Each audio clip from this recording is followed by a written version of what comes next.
সম্মানিত উপস্থিতি, কেমন আছেন আপনারা? আমাদের আজকের আলোচনার টপিক হচ্ছে যুগে যুগে আল্লাহ পাকের আযাব। কি টপিক? যুগে যুগে আল্লাহ পাকের আযাব। এবং বর্তমান সমসাময়িক একটা প্রেক্ষাপট চলছে, সেটা হলো জালজালা বা ভূমিকম্প। চলছে না? আচ্ছা, ওদিকে আমি পরে আসছি, আগে একটু পিছন থেকে শুরু করি।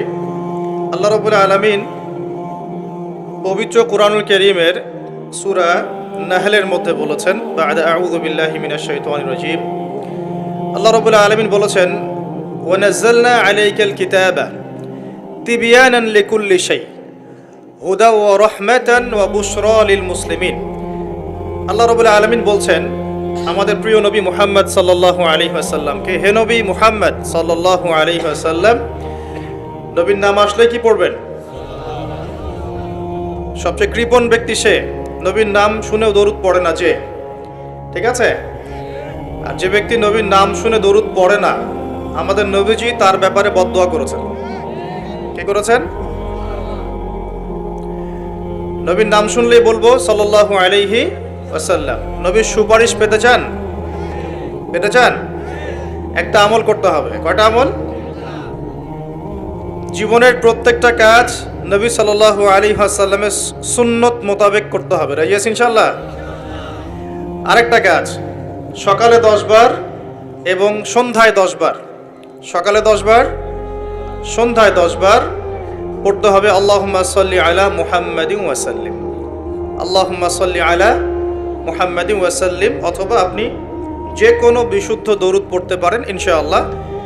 সকালে 10 বার, সন্ধ্যায় 10 বার যে ব্যক্তি নবীর প্রতি দরুদ পড়বে, রাসূলুল্লাহ সাল্লাল্লাহু আলাইহি ওয়াসাল্লাম কিয়ামতের মাঠে তার জন্য সুপারিশ করবেন ইনশাআল্লাহ। আমরা দরুদ পড়ব তো ইনশাআল্লাহ। নবী সাল্লাল্লাহু আলাইহি ওয়াসাল্লামকে আল্লাহ পাক বলছেন, হে নবী মুহাম্মদ সাল্লাল্লাহু আলাইহি ওয়াসাল্লাম, আমি তোমার প্রতি এমন একটা কিতাব নাজিল করেছি। কোন কিতাব? কোন কিতাব? আল কোরআনুল কারীম। পড়তে জানি তো সবাই? কারা কারা কোরআন পড়তে জানেন না? হাত তোলেন দেখি। লজ্জার কিছু নাই। কোরআন পড়তে জানেন না কারা কারা? হাত তোলেন দেখি। আলহামদুলিল্লাহ। আমরা দোয়া করি আল্লাহ পাক আপনাদেরকে শেখার তৌফিক দান করুন। দোয়া করলে হবে না চেষ্টা লাগবে? সব কি দোয়া করে হয় না চেষ্টা লাগে? তাহলে আমরা একটু নিয়াত করতে পারি ইনশাআল্লাহ, আগামী রমজান মাসেই এই 1 মাসের মধ্যেই কোরআন পড়া শিখে শেষ করবো ইনশাআল্লাহ। পারা যাবে না? আল্লাহর কাছে ওয়াদা করছেন তো? ওয়াদা ভঙ্গ করলে কি হবে? কি হবে? মুনাফিকের বৈশিষ্ট্য কয়টা? 4টা। কয়টা? এতদিন তো শুনছেন 3টা, তাই না? ভাই আবার বলছে 4টা। 4টা। একটা হাদিসের মধ্যে আছে মুনাফিকের বৈশিষ্ট্য 4টা। 1, যখন কথা বলে মিথ্যা বলে। কথা বললেই কি বলবে? মিথ্যা। আছে না লোকজন এমন? আচ্ছা। 2 নাম্বার হচ্ছে ওয়াদা করলেই খেলাফ। ওয়াদা করলে কি? খেলাফ। 3 নাম্বার, যখন কোনো আমানত দেয়া হয়, আমানত তো বুঝি, আমানত অঙ্গীকার, আমানত দেয়া হয়, তখন সেটার খেয়ানত করে। 4 নাম্বার, যখন উত্তেজিত হয়ে যায়, কারোর সাথে ঝগড়াঝাটি বা কিছু হয়েছে, তখন বিচ্ছিরি ভাষায় গালিগালাজ করে। নবীজি বলছেন, যার মধ্যে 4টি বৈশিষ্ট্য আছে সে পাক্কা মুনাফিক। যার মধ্যে 4টার যে কোনো একটা আছে, যতক্ষণ সেটা ত্যাগ করছে না ততক্ষণ তার মধ্যে মুনাফিকের একটা আলামত থেকে যাবে। বলি নাউজুবিল্লাহ। আরও আছে মুনাফিকের আলামত, 2টা ওয়াক্তের নামাজ পড়তে খুব কষ্ট হয়। কয়টা ওয়াক্ত? কোন কোন ওয়াক্ত? আল্লাহ পাক আমাদেরকে পড়ার তৌফিক দান করুন। আর রমজান মাসে কোরআন তো শিখবেনই, 5 ওয়াক্ত নামাজও জামাতে পড়বেন ইনশাআল্লাহ। আরেকটা পরামর্শ দেই ভাই হিসেবে, যাদের সামর্থ্য আছে রমজান মাসের এবং ঈদের যে বাজার ঘাট করতে হয়, বড় বড় বাজারগুলো, চাল ডাল তেল ইত্যাদি, এগুলো সামর্থ্য থাকলে আগে ভাগেই কিনে ফেলার চেষ্টা করেন। আর সামর্থ্য যাদের নাই তাদের কি হবে? যাদের সামর্থ্য আছে তারা তাদের বাসায় পৌঁছে দিবেন, যাদের সামর্থ্য নাই। পারা যাবে ইনশাআল্লাহ? কারণ রমজানে নিত্য প্রয়োজনীয় দ্রব্যের দাম বেড়ে যাবে। রমজানে কি হবে? নিত্য প্রয়োজনীয় দ্রব্যের দাম বেড়ে যাবে। সময় সব বলে দিবে। এখন মনে হচ্ছে যে হয়তো ভবিষ্যৎবাণী করলো, তাই না? শোনেন, আকাশে কালো মেঘ দেখা যাচ্ছে, আকাশে কালো মেঘ দেখা যাচ্ছে, আপনি ছাতা নিয়ে বাসা থেকে বের হলেন, তার মানে কি আপনি ভবিষ্যৎ জানেন নাকি আপনার দূরদর্শিতা আছে? কোনটা? আপনি দেখছেন যে আকাশে মেঘ জমেছে, এখন যদি বাসার থেকে আপনি কালো ছাতাটা নিয়ে বের হন, তার মানে কি আপনি গায়েবের খবর জানেন? আপনি সচেতন, যদি বৃষ্টি হয় আমার ছাতা আছে, যদি বৃষ্টি হয় কি ছাতা আছে। এটাকে গায়েবের খবর বলা হয় না, বলা হয় বাসিরা। কি বলা হয়? বাসিরা মানে ইনসাইট, মানে অন্তর্দৃষ্টি। অন্তর্দৃষ্টির দলিল কি কোরআনে আছে? উত্তর হ্যাঁ আছে। কোন সূরা? সূরা কাহফ। কোন সূরা? সূরা কাহফ। খিদর আলাইহিস সালাম যাচ্ছেন মূসা আলাইহিস সালামকে নিয়ে, মনে আছে ঘটনা? তো খিদর আলাইহিস সালাম নৌকায় উঠলেন, নৌকাটা পারে ভেড়ার আগেই খিদর আলাইহিস সালাম নৌকার তলায় ফুটা করে দিলেন। কি করলেন? বিনা পারিশ্রমিকে বেচারা নদী পার করে দিল, উল্টা তিনি নৌকাটা ফুটা করে দিলেন। কাজটা দেখে কি মনে হচ্ছে? খারাপ, তাই না? মূসা আলাইহিস সালামের কাছেও তাই মনে হয়েছিল। তিনি বলেছেন যে আপনি এটা কি করলেন?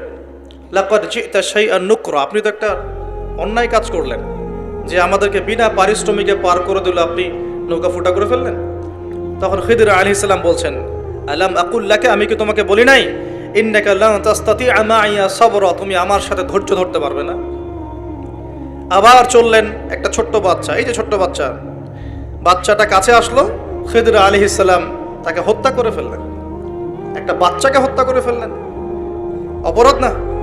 অবশ্যই, বাইরের চোখ দিয়ে মনে হচ্ছে অপরাধ, অবশ্যই অপরাধ। মূসা আলাইহিস সালাম এরকম করে রিয়্যাক্ট করলেন, আপনি এটা কি করলেন? আপনি একটা বাচ্চাকে হত্যা করলেন, এটা তো জঘন্য কাজ হয়ে গেল। খিদর আলাইহিস সালাম বললেন, আর যদি একটা প্রশ্ন করো আমাকে, আমার সাথে আর চলা হবে না। আরও চলতে লাগলেন, চলতে চলতে এমন একটা গ্রামে চলে আসলেন আপনাদের মতো। গ্রামে এসে বললেন, আমরা ক্ষুধার্ত, কিছু মেহমানদারি করা যাবে কিনা? তো গ্রামের লোকজন কেউ খাবার দিল না, পানিও দিল না, কিন্তু একটা বাড়ির দেয়াল পড়ে গিয়েছিল মাটিতে। খিদর আলাইহিস সালাম নিজে রাজমিস্ত্রির কাজ করে দেয়ালটা নির্মাণ করে দিলেন, বিনা পারিশ্রমিকেই, কোনো পারিশ্রমিক নিলেন না। এখন মূসা আলাইহিস সালাম বলছেন যে আপনি তো চাইলে একটু পারিশ্রমিক নিতে পারতেন, তাহলে আমরা, এটা তো মেহমানদারিও করলো না, উল্টা আপনি কষ্ট করে দেয়াল নির্মাণ করে দিলেন বিনা পারিশ্রমিকে, আপনি চাইলেও তো একটু আজর নিতে পারতেন। তখন খিদর আলাইহিস সালাম বলছেন যে হাযা ফিরাকু বাইনি ওয়া বাইনাক, এই হলো তোমার আমার বিচ্ছেদ, তোমার সাথে আমার পথ চলার হলো না। তবে যাওয়ার আগে আমি তোমাকে জানিয়ে দিব কেন আমি এই কাজগুলো করেছি। তখন তিনি বলছেন, আল্লাহর পক্ষ থেকে আমার কাছে জ্ঞান এসেছিল যে ওই নৌকা যদি ফুটা না করতাম, তাহলে ওই নৌকাটা জলদস্যু আছে না, জলদস্যু ডাকাত ডাকাত টাইপের কিছু মানুষ, হ্যাঁ, যারা মানুষের সম্পদ ছিনতাই করে, আত্মসাৎ করে, তো ওরা ওই নৌকাটা যদি ভালো থাকতো তাহলে নিয়ে যেত। নৌকা ফুটা করে দিয়েছি, এটা ত্রুটিযুক্ত, এখন এই ত্রুটিযুক্ত নৌকা ওরা নিবে না। তাই তোমার চোখে মনে হয়েছে কাজটা খারাপ, কিন্তু আসলে আমি ওই ব্যক্তির উপকারই করেছি। বলেন সুবহানাল্লাহ। এটা হচ্ছে বাসীরা বা অন্তর্দৃষ্টি, দূর পর্যন্ত দেখার ক্ষমতা। আল্লাহ পাক সবাইকে দেন, সবাইকে দিলে তো অবস্থা খুব ভালোই হতো, সবাইকে তো দেওয়া হয় না, এগুলো দেওয়া হয়। আসলে সবাই এগুলো পাওয়ার যোগ্যতা অর্জন করতে পারে না। এগুলো পেতে হলে মনটা আগে ফ্রেশ থাকতে হবে, মনের মধ্যে কোনো রকমের হিংসা, বিদ্বেষ, রিয়া, অহংকার, গীবত, তহমত, কোনো পঙ্কিলতা আনা যাবে না। দ্বিতীয়ত, আল্লাহ পাকের জিকির বেশি বেশি বাড়াতে হবে। তৃতীয়ত, আল্লাহ পাকের হুকুম আহকাম, ফরজ, ওয়াজিব, সুন্নত, মুস্তাহাবের উপর আমল করতে হবে। তারপরে সেজদায় আল্লাহর কাছে কান্নাকাটি করার যোগ্যতা অর্জন করতে হবে। এক কথা, আল্লাহকে যে পাবে, আল্লাহকে নিজের করে পেয়ে যাবে ইনশাআল্লাহ, আল্লাহ পাক তার কলবে আল্লাহ নূর দিয়ে দিবেন ইনশাআল্লাহ। দিবেন না? দিবেন ইনশাআল্লাহ। তো দ্বিতীয় বলছেন তিনি, ওই বাচ্চাকে হত্যা না করলে ওই বাচ্চা একটা বড় কাফের হতো, এমন কাফের হতো যে সে নিজে তো কুফরি করতোই, পিতা মাতাকেও কাফের বানাতো। তো এটা আমি একা একা হত্যা করি নাই, আল্লাহ পাক আমাকে হুকুম করেছেন বলেই আমি কাজটা করেছি। আর ওই যে দেয়াল নির্মাণ করলাম, ওই দেয়াল ছিল ওই বাড়ির দুইজন এতিম বাচ্চার দেয়াল। কিরকম বাচ্চা? কানা আবুহুমা সালিহা, যাদের বাবা মা ছিল সালেহ মানে সৎ। বাবা মা কিন্তু বেঁচে নাই, বাবা মা ছিল সৎ, এতিম বাচ্চা দুটো বেঁচে আছে। এখানে একটা দলিল আছে যে আপনি যদি সৎ হন, আপনি আমি যদি সৎ হতে পারি, আমাদের সন্তান সন্ততিদের দেখাশোনার দায়িত্ব আল্লাহ নিয়ে নিবেন। এই খিদর আলাইহিস সালাম তার পিতামাতা মারা যাওয়ার অনেক পরে সেখানে গিয়েছেন। দেয়াল নির্মাণ করেছেন কেন? ওই দেয়ালের নিচে ওই পিতামাতার রেখে যাওয়া সম্পত্তি ছিল এতিম বাচ্চাদের জন্য। ওই দেয়ালটা নির্মাণ না করলে মানুষ ওই সম্পদ লুট করে খেয়ে ফেলতো। তাহলে খিদর আলাইহিস সালাম উপকার করেছেন না অপকার করেছেন? আল্লাহ পাক আপনি আমি সৎ হলে আমাদের সন্তানদেরকে আল্লাহ পাক চতুর্দিক থেকে এরকম হেল্প করবেন ইনশাআল্লাহ, আপনি থাকেন আর নাই থাকেন। কথা বুঝতে পারছেন? খিদর আলাইহিস সালাম অনেক পরে গিয়েছেন সেখানে, তার পিতামাতা ইন্তেকালের অনেক পরে। আর আমরা এখন কি করি জানেন? উল্টা করি। আমরা এখন দুনিয়াতে বেঁচে থাকতেই আমাদের সন্তান স্ত্রীদের জন্য হালাল হোক আর হারাম হোক, হালাল হারামের পরোয়া না করেই যত পারি কালো টাকা সাদা টাকা এগুলো একত্রিত করার চেষ্টা করি। কি জন্যে করে জিজ্ঞাসা করবেন? সন্তানের জন্যে, স্ত্রীর জন্যে, ভবিষ্যৎ প্রজন্ম ভালো হবে, ওদের বাড়ি করে দেই, ওদের জন্য একটা গাড়ি করে দেই, একটু জমি কিনে দেই, চাষবাস করবে, খাবে দাবে, তাই না? সব কিন্তু মানুষ এগুলোর জন্যই করে। এগুলোর জন্য করতে গিয়ে আপনি সমিতিতে নাম লেখাচ্ছেন, সুদ খাচ্ছেন, কখনো কখনো কেউ ঘুষ নিচ্ছে না, দুর্নীতি করছে, হালাল হারাম কালো সাদার পরোয়া করছে না, আসলেই হলো। তো এই চিন্তাটা আল্লাহ পাক আমাদেরকে ত্যাগ করার তৌফিক দান করুন।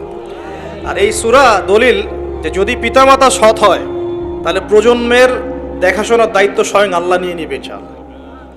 এগুলো কোরআন খুঁটে খুঁটে পড়তে হবে, তাহলে বুঝে আসবে ইনশাআল্লাহ। আল্লাহ পাক আমাদের সবাইকে রমজান মাসে কোরআন শেখার তৌফিক দান করুন। প্রিয় ভাইয়েরা, রমজান মাসে অবশ্যই কোরআন তেলাওয়াত করবেন, কমপক্ষে প্রতিদিন এক পারা করে, প্রতিদিন এক পারা, 30 দিন 30 পারা, এক মাসে কোরআন খতম হবে ইনশাআল্লাহ।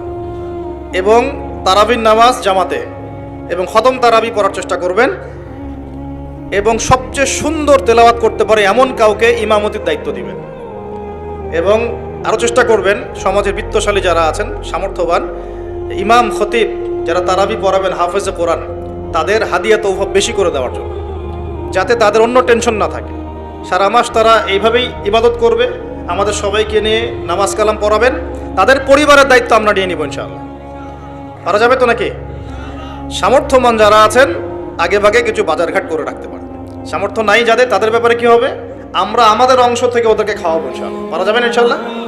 5টা খেজুর দিয়ে যদি ইফতার হয়ে যায় তাহলে 6 নাম্বার খেজুরটা দান করে দেবো, পারবো না? পরিস্থিতি কিন্তু খারাপ, আস্তে আস্তে বুঝবেন অর্থনীতি কোন জায়গায় এসে ঠেকছে।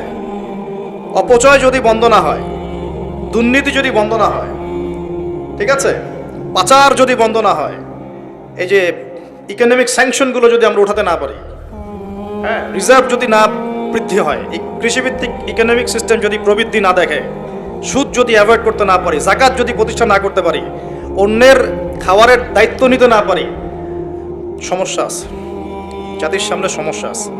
কি সমস্যা? সময় হলে বুঝতে পারবেন। 5টা খেজুর দিয়ে ইফতার হয়ে গেলে 6 নাম্বার খেজুরটা কি করব?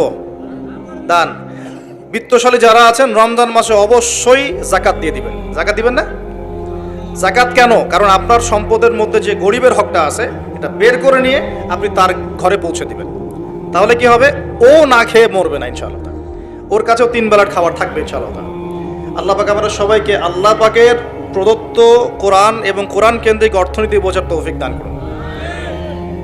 আর কোরআন মানলে কারো কোনো সমস্যা হওয়ার কথা? পৃথিবীর শুধু কি মুসলিমদের জন্যই কোরআন, নাকি অমুসলিমদের জন্য কোরআন?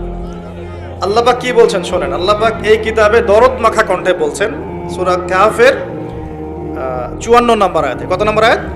54। আল্লাহ পাক বলছেন, ওয়ালাকাদ সাররাফনা ফি হাযাল কোরআন লিন-নাস মিন কুল্লি মাসাল। আল্লাহ বলছেন আমি এই কোরআনের মধ্যে মুসলিমদের না, লিন-নাস মানব জাতির জন্য, পুরো মানব জাতির জন্য প্রত্যেকটা বিষয়কে ব্যাখ্যা করে দিয়েছে। কে ব্যাখ্যা করেছেন? শুধু মুসলিমদের জন্য না পুরো মানব জাতির জন্য? তাহলে পুরো মানব জাতির কল্যাণ আছে কোন কিতাবে? সেই কোরআন তো এখন পুড়িয়ে দিচ্ছে মানুষ, দিচ্ছে না? কেন পোড়াচ্ছে? কি কারণ? কারণ কোরআন তাদের চলমান সমস্ত জাহেলিয়াত এবং জুলুমের বিরুদ্ধে কথা বলেছে। এই কারণে কোরআনের প্রতি এত ক্ষোভ। কোরআন সুদকে ঘৃণা করে, ওরা সুদকে ভালোবাসে, ওরা সারা বিশ্বে সুদ ছড়িয়ে দিয়েছে। কোরআন সমকামিতাকে ঘৃণা করে, করে না? ছেলে ছেলে জেনা, এটা কোরআন ঘৃণা করে না? ওদের ওখানে এটা বৈধ। মাদক দ্রব্য কোরআন কি জায়েজ করেছে না হারাম করেছে? ওদের ওখানে এটা জায়েজ, বৈধ, সবাই খায়। পতিতাবৃত্তি, এটা কি কোরআন জায়েজ করেছেন না জায়েজ করেছে? ওদের ওখানে দেখা যায় 10টা মেয়ের মধ্যে 5টাই পতিতা, এমনই। খবর তো হয়তো রাখেন কতটুকু জানি না। ওখানে দেখা যায় যে বিয়ের আগে একটা মেয়ে কমপক্ষে 10 বার সেক্স করে, এবং বিভিন্ন মানুষের সাথে। একটা ছেলে বিয়ের আগে কমপক্ষে এভারেজে 15 থেকে 20টা মেয়ের সাথে যৌন সম্পর্ক করে। তাই ফ্রি সেক্স, মানে সেক্সটা উন্মুক্ত, যে যার সাথে ইচ্ছা করতে পারে। এটা ওদের কাছে ফ্যাশন। কোরআন এখানে বিরুদ্ধে কথা বলছে। কোরআন বলছে ওয়ালা তাকরাবু জিনা, জিনার কাছেও যেও না। সারা বিশ্বে অসহায় মানুষগুলোর উপরে নির্যাতন, নিপীড়ন, জুলুম চাপিয়ে দিচ্ছে, আর কোরআন বলছে জালেমের সহযোগী হয়েও না। মানে প্রতিটা ক্ষেত্রেই কোরআন তাদের চলমান জুলুমের বিরুদ্ধে কথা বলছে বলেই কোরআনের বিরুদ্ধে এত ক্ষোভ। কোরআনকে পুড়িয়ে ফেলতে চায়। আল্লাহর কিতাবকে পুড়িয়ে ফেলা সহজ? আল্লাহর কিতাবকে যে পুড়িয়ে ফেলবে, যে এর সাথে দুশ্মনী করবে, আল্লাহ পাক তাকে ছেড়ে দিবেন? কখনো ছেড়ে দিয়েছেন? আজকে আমরা দেখব যে আল্লাহ পাক কোন কোন যুগে কিভাবে আযাব দিয়েছেন। শুনবেন তো ইনশাআল্লাহ? মনোযোগ দিয়ে শুনতে হবে। যে আয়াতটা বলছিলাম, আল্লাহ পাক বলছেন, হে মুহাম্মদ, বলেন সাল্লাল্লাহু আলাইহি ওয়াসাল্লাম, আমি তোমার প্রতি এমন কিতাব নাজিল করেছি, এমন একটা অলৌকিক, আমার পক্ষ থেকে এমন একটা কিতাব নাজিল করেছি, তিবিয়ানান লিকুল্লি শাই। আরবি যারা বোঝেন তাদেরকে জিজ্ঞাসা করে দেখবেন। তিবিয়ানান লিকুল্লি শাই, প্রতিটা বিষয়কে আমি এখানে এক্সপ্লেইন করেছি, ব্যাখ্যা করেছি। এমন কিতাব নাজিল করেছি, এরকম কিতাব আগে কখনো নাজিল করা হয়নি, যেখানে প্রত্যেকটা বিষয় ব্যাখ্যা করা আছে। এমন কোনো কিতাব নাজিল করা হয় নাই। তিবিয়ানান লিকুল্লি শাই ওয়া হুদান, এবং এই কিতাব হচ্ছে তোমাদের জন্য হেদায়েত। বলেন সুবহানাল্লাহ। ওয়া রাহমাতান, এবং আমার পক্ষ থেকে সবচেয়ে বড় দয়া হচ্ছে কোরআন। সুবহানাল্লাহ। ওয়া বুশরা লিল মুসলিমিন, আর মুসলিম যারা হবে, যারা আত্মসমর্পণ করবে, তাদের জন্য এই কিতাব হচ্ছে বুশরা। বুশরা মানে কি? কে বলতে পারবেন? সুসংবাদ। বুশরা মানে কি? তাহলে আল্লাহ পাক এই কিতাবকে বলছেন, 1 তিবিয়ানান লিকুল্লি শাই, প্রতিটা বিষয়ের ব্যাখ্যা। 2 হুদান, আমাদের জন্য হেদায়েত, গাইডেন্স। 3 এই কিতাব আমাদের জন্য হচ্ছে রহমা, দয়া, অনুগ্রহ আল্লাহর পক্ষ থেকে। আর 4 বুশরা মানে কি? সুসংবাদ। 4টাই কি? আল কোরআন। এখন যদি আল্লাহ রাব্বুল আলামিন কোরআনের সব কিছু ব্যাখ্যা করে থাকেন, তাহলে প্রত্যেক যুগে যুগে আল্লাহ পাক কখন, কাদের উপর, কি কারণে আযাব দিয়েছেন আছে কি নাই কোরআনে? আল্লাহর কথা অনুযায়ী থাকবে কি না? আল্লাহ পাক বলছেন সবই ব্যাখ্যা করেছে। তার মানে আপনার ব্যক্তি জীবন, আপনার পরিবার, আপনার সমাজ, আপনার অর্থনীতি, আপনার রাজনীতি, সবকিছু কোরআনে থাকবে কি না? তা আমরা যখন বলি যে সব জায়গায় ধর্ম টেনে আনবা না, সব জায়গায় কি আনবা না? ধর্ম টেনে আনবা না, তাহলে এটা কি অজ্ঞতা না? নিঃসন্দেহে তার মধ্যে জ্ঞানের অভাব আছে। জানে না যে কোরআন এবং সুন্নাহ এর মধ্যে সবকিছুই ব্যাখ্যা করা আছে। যেখানে সব ব্যাখ্যা করা থাকবে সেটা গ্রহণ করব না। আর কোরআন সুন্নায় কি শুধু আংশিক জ্ঞান আছে না পরিপূর্ণ জ্ঞান আছে? আচ্ছা, তো আল্লাহ পাক বলছেন কোরআনে সব ব্যাখ্যা করেছে, তাহলে আমাদের জীবনের প্রতিটা ক্ষেত্র কোরআন ব্যাখ্যা করেছে কি করে নাই? এটা হয়তো আমি জানি না, অথবা আমি জানি। হয়তো আমি জানি কিন্তু মানি না, অথবা আমি দুনিয়ার স্বার্থে এড়িয়ে যাই। কিছু একটা হবে, কিন্তু আমাকে বিশ্বাস করতে হবে যে কোরআনে আল্লাহ পাক প্রতিটা বিষয় কি করেছেন? ব্যাখ্যা করেছেন। আর যেখানে হাদিসের প্রয়োজন হয়েছে, আল্লাহ পাক হাদিস দিয়ে এটাকে ব্যাখ্যা করেছেন। যেমন নামাজ, আল্লাহ বলেছেন এখানে আকিমুস সালাহ, তোমরা সালাত কায়েম করো। এখন কোরআনে কি আছে ফজরের নামাজ কত রাকাত, ফজরের নামাজে আপনি কয়টা সেজদা করবেন, হ্যাঁ, কিভাবে প্রথমে কোন সূরা পড়বেন, তারপর কোন সূরা পড়বেন, কখন রুকু করবেন, কখন সেজদা করবেন, এভাবে কি কোরআনে আকিমুস সালাহ এর পরে ব্যাখ্যা করা আছে? এজন্য প্রয়োজন হয়েছে নবী সাল্লাল্লাহু আলাইহি ওয়াসাল্লামের হাদিস। তো কোরআন আর হাদিস কি আলাদা হয়ে গেল না একই উৎস থেকে আসছে? সূরা নাজমে আল্লাহ পাক বলছেন ওয়ামা ইয়ানতিকু আনিল হাওয়া, নবী সাল্লাল্লাহু আলাইহি ওয়াসাল্লাম নিজের মন গড়া কোনো কথা বলেন না। ইন হুয়া ইল্লা ওয়াহয়ু ইউহা, আল্লাহ পাক তাকে যে ওহীটা করেন, আল্লাহর পক্ষ থেকে যে প্রত্যাদেশ আসে, সেটাই তিনি ব্যাখ্যা করেন। তার মানে নামাজের নিয়ম কি নবীজি নিজে বানিয়েছেন না আল্লাহ পাক এই নিয়ম দিয়েছেন? অতএব এভাবেই নামাজ, যাকাত, সবকিছুই, রমজানের রোজা, হজ ইত্যাদি প্রতিটা ইবাদত, মুআমালাত, আমাদের ব্যবসা, পরিবার, এভরিথিং আল্লাহ এবং তার রাসূল কোরআন এবং হাদিসে 100% ব্যাখ্যা করেছেন কিনা? আচ্ছা, এই কনসেপ্ট ক্লিয়ার তো? এই কোরআন এবং হাদিস নিয়েই হচ্ছে ইসলাম। আর ইসলাম কি আংশিক না পরিপূর্ণ? আচ্ছা, যার পরিপূর্ণ জীবন ব্যবস্থা যারা আছে, তার অন্য কোনো হেদায়েতের দরকার আছে? যার নাই তার দরকার আছে। আমাদের কাছে আছে না পরিপূর্ণতা? আলহামদুলিল্লাহ। এখন তাহলে আল্লাহ পাকের কথা অনুযায়ী কোরআনে যেহেতু সবই ব্যাখ্যা করা আছে, তার মানে প্রত্যেক যুগে যুগে আল্লাহ পাক কেমন আযাব গজব পাঠিয়েছেন, কোন কোন সম্প্রদায়ের উপর পাঠিয়েছেন, কি কি পাপের কারণে পাঠিয়েছেন, এগুলো আছে কি নাই? সমকালীন যে ভূমিকম্প হচ্ছে বা ভূমিকম্প বেশি বেশি হচ্ছে, প্রাকৃতিক দুর্যোগ আসছে ইত্যাদি ইত্যাদি, এগুলোও ব্যাখ্যা করা আছে কি নাই? নিশ্চয়ই আছে। সমকালীন সুদভিত্তিক অর্থনীতি ব্যাখ্যা করা আছে কি নাই? সমকালীন সারা বিশ্বে যে মুসলিমদের উপর নির্যাতন, এগুলো ব্যাখ্যা করা আছে কি নাই?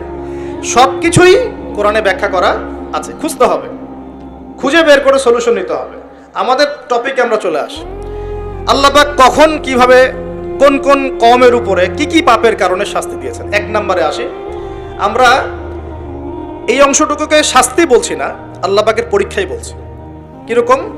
আমরা বিশ্বাস করি যে আল্লাহ রাব্বুল আলামিন কাফের, মুশরিক, মুনাফিকদের উপরে আল্লাহর আযাব পাঠান। ঠিক আছে? আচ্ছা, আর মুমিন মুসলিমদের উপর যখন কোনো বিপদ আপদ, বালা মুসিবত আসে, সেটাকে আমরা বলি হয় আমাদের উপর পরীক্ষা, না হলে আমাদের পাপের ফল। এই তো, হয়তো পাপ করেছি কোনো, আল্লাহ পাক শাস্তি দিয়ে মাফ করে দিবেন। দুনিয়াতে শাস্তি দিয়ে পরকালে মাফ করে দিবেন। এরকম হতে পারে মুমিনদের উপরে। অথবা হতে পারে মুসলিমরা তাদের দায়িত্ব ভুলে গেছে, আল্লাহ পাক একটু শাস্তি দিয়ে তার পথে আবার ফিরিয়ে নিয়ে আসলেন, তাই না? এমন হতে পারে না? কিন্তু কাফের, মুশরিক, মুনাফিকদের উপরে যখন কোনো শাস্তি আসে, আযাব, গজব, আসমানের বালা, জমিনের বালা, এটাকে আমরা বলি কি? আল্লাহর পক্ষ থেকে গজব। আচ্ছা, এখন সর্বপ্রথম যে বিষয়টা শুরু হয়েছে মহাবিশ্বে, সেটা হলো আদম আলাইহিস সালামকে জান্নাত থেকে নামিয়ে দেয়া। ঠিক আছে? ইতিহাস শুরু হচ্ছে কোথা থেকে? ওইখান থেকে। আল্লাহ পাক তাকে সৃষ্টি করেছেন, নাম শিক্ষা দিয়েছেন, ফেরেশতাদেরকে দিয়ে সেজদা করিয়েছেন। সবাই সেজদা করেছে, কে করে নাই? ইবলিস। এরপর আল্লাহ পাক তাকে জান্নাতে রেখেছেন, তার পাঁজর থেকে হাওয়া আলাইহিস সালামকে সৃষ্টি করেছেন, করে বলেছেন তোমরা জান্নাতে থাকো, যা ইচ্ছা খাও, ওয়ালা তাকরাবা হাযিহিশ শাজারা, এই গাছের কাছেও যেও না, এই গাছের কাছেও যেও না। মানে এই বাঁশের কাছেও এসো না, যেমন কথা এরকম, মানে বাঁশ ক্রস করে আসবে এমন না, কাছেও আসবে না, ধার কাছেও আসবে না। আচ্ছা, এবার ইবলিস ওয়াসওয়াসা দিয়ে গেল যে আমি কি তোমাদেরকে এমন গাছের কথা বলে দিব যে গাছের ফল খেলে তোমরা চিরস্থায়িত্ব জীবন লাভ করবে এবং ক্ষমতা লাভ করবে, কখনো মরবে না। এক পর্যায়ে আমাদের পিতামাতা ডিসিভড হয়ে গেলেন, তারা ফল খেয়ে ফেললেন। এর ফলশ্রুতিতে তাদের গায়ের কাপড় খুলে পড়ে গেল।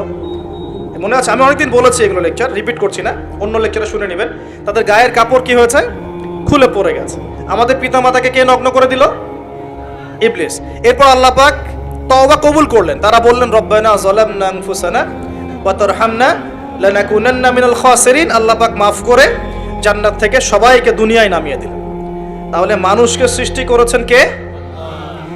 অন্য কোন প্রাণী থেকে সৃষ্টি করেছেন না সরাসরি? হ্যাঁ, সরাসরি। আর আমরা কি পৃথিবীর বাসিন্দা না জান্নাত থেকে আসছি? আচ্ছা, এতটুকু তো ক্লিয়ার। আল্লাহ পাক নামিয়ে দিলেন পৃথিবীতে, দিয়ে বললেন যে ফামান কুল নাহবিতু মিনহা জামিআ, তোমরা সবাই নেমে যাও। ফাইম্মা ইয়াতিয়ান্নাকুম মিন্নি হুদান, পৃথিবীতে তোমাদের কাছে আমার পক্ষ থেকে হেদায়েত আসবে, আসমানে কিতাব আসবে, নবী রাসূল আসবেন। ফামান তাবিআ হুদায়া, যারা হেদায়েত মেনে চলবে, ফালা খাউফুন আলাইহিম ওয়ালা হুম ইয়াহজানুন, তাদের কোনো ভয় নাই, কোনো টেনশন নাই। আর ওয়াল্লাযীনা কাফারু ওয়া কাযযাবু বিআয়াতিনা, যারা দুনিয়াতে আমার আয়াতগুলোকে মিথ্যা প্রতিপন্ন করবে, অস্বীকার করবে, কুফরি করবে, ফাউলাইকা আসহাবুন নার, এরা হবে জাহান্নামের অধিবাসী, হুম ফিহা খালিদুন, তারা সেখানে চিরস্থায়ী হবে। কার সাথে? ইবলিসের সাথে। ইবলিস তো জাহান্নামে যাচ্ছেই। আর ইবলিস চ্যালেঞ্জ করেছে যে আমি আদম সন্তানের সরল পথে ওত পেতে বসে থাকবো, আর ওর ডান দিক থেকে আসবো, বাম দিক থেকে আসবো, সামন থেকে আসবো, পিছন থেকে আসবো, ওয়ালা তাজিদু আকসারাহুম শাকিরিন, আল্লাহ বেশিরভাগ আদম সন্তানকে আপনি শুকরগুজার পাবেন না। ওর চ্যালেঞ্জও করে ফেলছে, আমরাও পৃথিবীতে চলে আসলাম। এই যে পৃথিবীতে নেমে আসলাম, আগে জান্নাতে ছিলাম, এটা পরীক্ষা না? তাহলে এই দুনিয়ার জীবনটা পরীক্ষা না? এই দুনিয়ার জীবনের সময় কারো জানা আছে? এটা কারাগারের জীবন না? আর কারাগারের জীবনে কি কেউ নিজের মন গড়া পদ্ধতিতে চলতে পারবে? কারাগারে কেউ নিজের মনের মতো চলতে পারে না? একটা রুটিন থাকে, তার বাইরে যেতে পারে না। কোনটা? তো এই দুনিয়ার জীবনকে নবীজি বলেন নাই যে দুনিয়া সিজনুল লিল মুমিন, দুনিয়া হচ্ছে মুমিনদের জন্য জেলখানা, কারাগার, ওয়াল জান্নাতুল লিল কাফির, কাফিরদের জন্য কি? জান্নাত। তাহলে এখন দেখেন তো, যে কারাগারে বসে যে আমরা বেনামাজি বসে আছি, কারাগারের জীবনে বসে আমরা যে সুদ খাচ্ছি, কারাগারের জীবনে বসেই জেনা করতেছে, কারাগারের জীবনে বসেই যে অশ্লীলতা, ফাহেসা, ব্লু ফিল্মস এগুলো দেখতেছে, কারাগারের জীবনে বসে মাদক খাচ্ছে, কারাগারের জীবনে বসে, যে কারাগারের মালিক আল্লাহ, সেখানে বসেই আল্লাহ দ্রোহিতা করতেছে, করে না? তা কাজটা কি ঠিক হচ্ছে? আল্লাহ পাক আমাদেরকে দুনিয়ার জীবনের মর্ম বোঝার তৌফিক দান করুন। আচ্ছা, এবার আসেন এই জীবনটা কেন? লিয়াবলুয়াকুম আইয়ুকুম আহসানু আমালা। আল্লাহ বলছেন এই পৃথিবীর জীবনটা একটা উদ্দেশ্য দিয়েছে, একটা উদ্দেশ্য। আল্লাহ পাক দেখতে চান তোমাদের মধ্যে আমলে ভালো কে।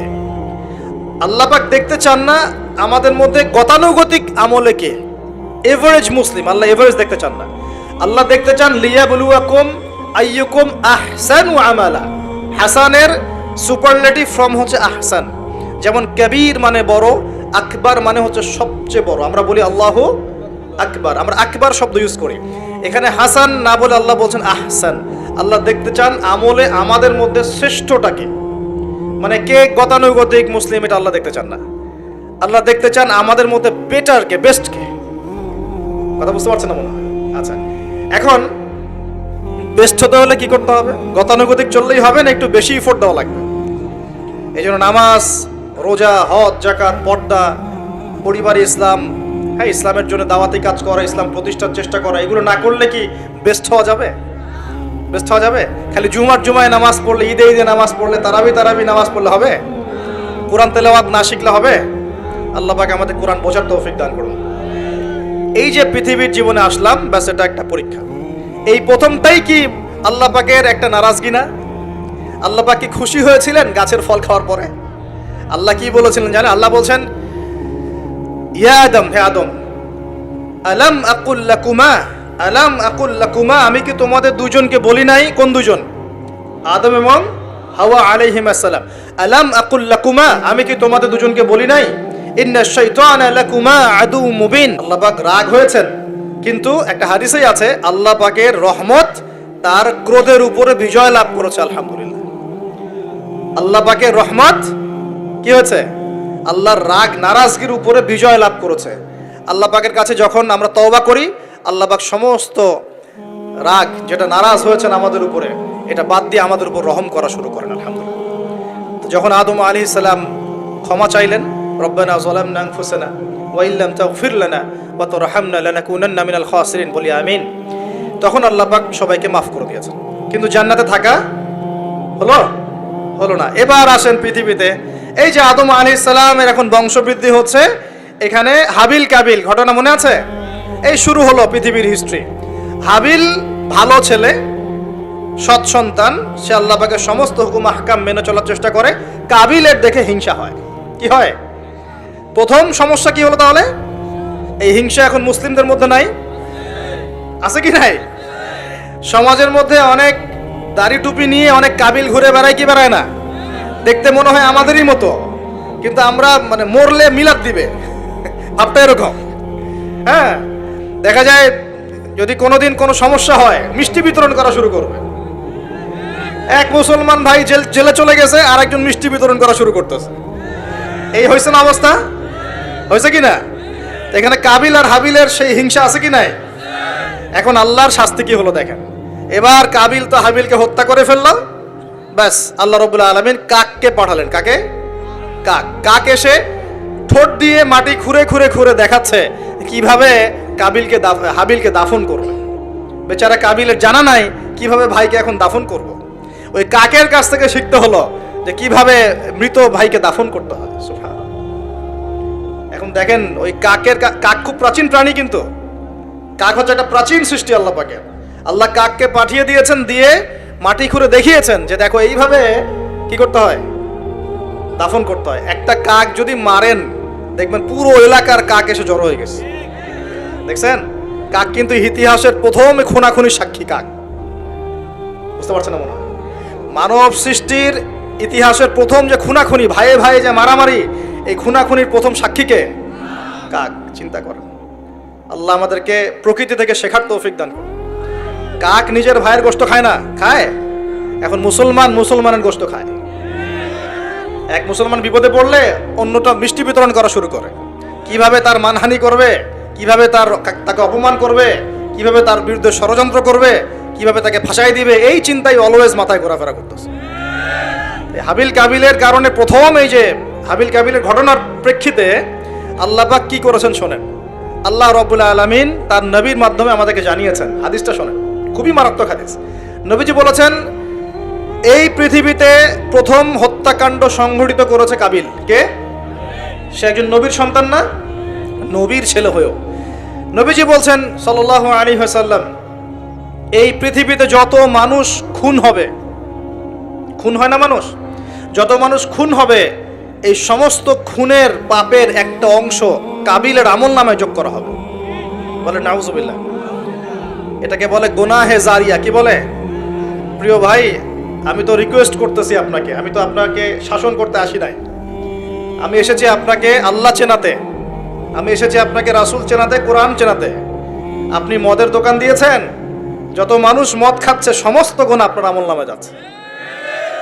একটা হারাম সিনেমা হল করেছেন, যত মানুষ এখানে সিনেমা দেখছে সমস্ত পাপ আপনার হচ্ছে।